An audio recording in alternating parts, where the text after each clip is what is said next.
Hypothyroidism అన్ఫార్చునేట్గా ఆడవాళ్ళలో చాలా ఎక్కువ.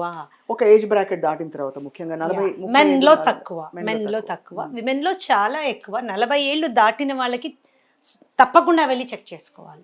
బరువు పెరుగుతున్నారు, మూడ్ స్వింగ్స్ ఉంటున్నాయి, లేకపోతే మీకు జుట్టు ఊడిపోతోంది, లేకపోతే నిద్ర సరిగ్గా ఉండడం లేదు, ఎప్పుడో హార్ట్ బీట్ సడన్గా కొంచెం అటు ఇటు అయినట్టు అనిపిస్తోంది, ఆకలి అండ్ డైజెషన్ ప్రాబ్లమ్స్ వస్తున్నాయి, మీరు వెంటనే థైరాయిడ్ చెక్ చేసుకోవాలి. అండ్ డయాగ్నోస్డ్ థైరాయిడ్ చాలా కాలం ఉండిపోతుంది. చాలామంది ఈ మధ్య కాలంలో నా దగ్గర 1-2 పేషెంట్స్ వచ్చారు. TSH వాల్యూ 6, 7 ఉన్నా మా డాక్టర్ గారు చెప్పారు, పర్లేదు కొద్దిగా వాకింగ్ చేయండి, లేకపోతే కొద్దిగా డైటింగ్ చేయండి, ఇప్పటి నుంచే మందు ఎందుకు అని. నేనేం చెప్తానంటే, ఇలాంటి కండిషన్స్ వచ్చినప్పుడు 2 ఆప్షన్స్ మన ముందు ఉన్నాయి. ఒకటి, ఒక క్వాలిఫైడ్ థెరపటిక్ న్యూట్రిషనిస్ట్ దగ్గరికి వెళ్ళి దాన్ని ఆహారం ద్వారా మనం ఎంత సమర్థవంతంగా ఎదుర్కోవచ్చు అన్నది తెలుసుకొని ఫాలో అవ్వడం.